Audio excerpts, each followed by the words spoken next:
What is up, everyone? This is MoTutorials here, and today I'm going to show you how to fix the Steam_API64.dll file missing error that you may be getting when you're trying to play your Steam games.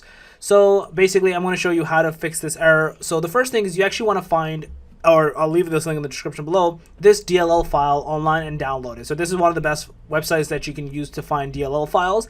And again, if you're getting the 64 error, you're probably on the 64-bit computer. If you're not getting this one without this, you probably just don't have the 64-bit.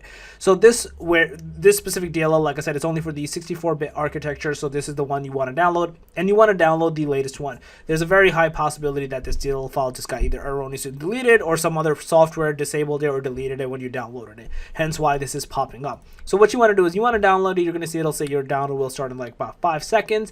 We're going to let it download. We're going to see, voila, it downloads. We're going to minimize this for now. We're going to see over here, this is where it downloaded. You might need WinRAR, so it's a free software. You can download it, and you'll see, boom, we have the DLL file right here. So you want to copy basically the file, and then now in your computer, you're going to go to this PC.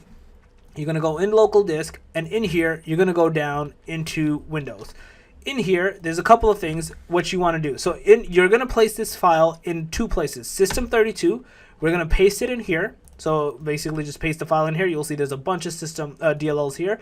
And you're also going to play it in syswow64. So you're going to basically place the DLL files here as well. So you're going to paste it in both spots. Once you do that, you're going to restart your computer. You're going to return on Steam. And you're going to see you're not getting this error any longer. And you should be good to go. So I want you to basically do those steps. Restart it and try, and you should be good to go and not get that error any longer. And yeah, that's basically it. If you guys overall like this video, please smash that like button. It helps a lot. If you guys are new to the channel, make sure to subscribe and click that notification bell. Other than that, MoTutorials out.